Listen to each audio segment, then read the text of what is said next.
One of the best times in my life was when I was living out in Montana. And the reason that it was one of the best times of my life is because in both my life and my work, I was able to give all my focus and attention to listening to God. To truly listen means being willing to put yourself aside. It's true for any group or any relationships that we belong to. To listen to God, we have to be willing to put aside our own wants and desires and instead follow after what it is that God wants. God wants for us and for the world.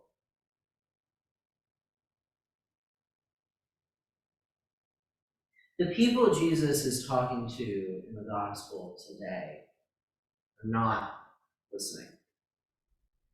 That is why Jesus is questioning them about whether they are Abraham's children.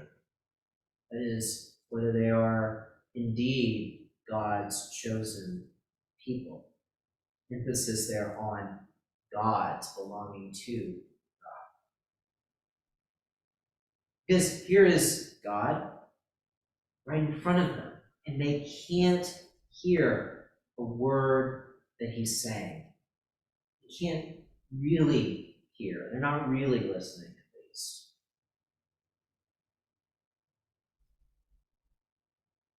So when we look at ourselves, are we willing to hear what it is that Jesus has to say? Are we willing to be changed by Jesus's words? Are we willing to hear and listen to what God has to say, even when what God is saying to us is that what we are doing is wrong? Are we going to follow our own path? Or are we going to follow God's?